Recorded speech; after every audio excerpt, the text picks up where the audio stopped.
हाय सांग मैंने आज आम जाइलु असुरेश्वर प्रसिद्ध दांड यात्रा देखापी जो थे कि कोइला सीता रघुनाथजीउ मंदिर प्रभु श्री रामचंद्र माता सीता और लक्ष्मण सहित असुरेश्वर स्थित दधिवामनजीउ मंदिर को रथ साहाय्य विमान साहाय्य जाती।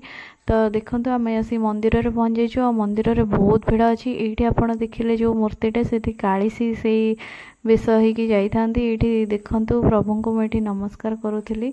तो गुडुन भी ये देखु कि नमस्कार करुच्ची। आई यात्राटी आमर झामु यात्रा समय होता है। तो ये देखु प्रभु श्री रामचंद्र दर्शन करनी केते अपूर्व दृश्य देखा।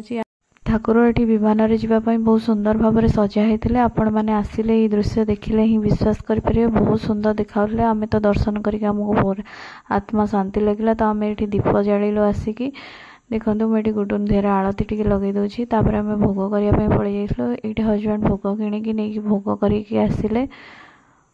तो आम आसला ये बाहर देखु केते कुनी कुनी हनुमान आठी बहुत सारा हनुमान थे। आखपाख एरिया प्रायतः सबू हनुमान ये आसते। यही परंपराटी धीरे धीरे बुड़ी जाऊँगी। तो आम ये देखिलु बहुत दिन पर हनुमान देखिए बहुत खुशी लगे। आम चूल्हा बेलर स्मृति आमर रिक्रिएट है। बहुत सुंदर लगे। ये गोटे छोट शिव मंदिर भी थिला।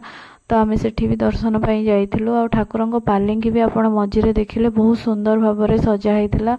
ये देखु बहुत किसी जिनस पड़ा जेहेतु मेला अच्छी बहुत किसी दुकान भी थिला। ये देखु हजबैंड के स्टाइल मार्चंती।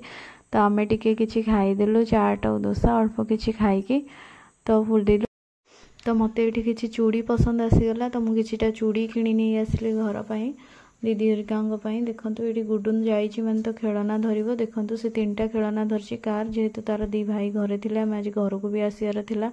तो आम 3टा खेलना एका टाइप नहीं आसिलु। देखो ये ठाकुर आसिले पालिंगी बसापी केते सुंदर भाव में ओडिसी नाच भी हो ठाकुर आगे। हनुमान भी सब आसुच।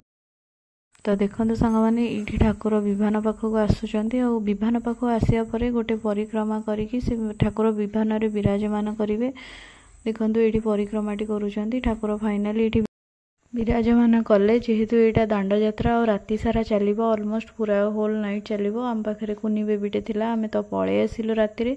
तो देखो ये पणा भी अच्छी। ठाकुर जो बाटर जी समस्त घर पणा खाई जी। ये भी डीजे अच्छी। डीजे पूरा प्रोसेसन में जी। वीडियोटी भल लगे लाइक शेयर सब्सक्राइब करूँ। रोची जय जगन्नाथ।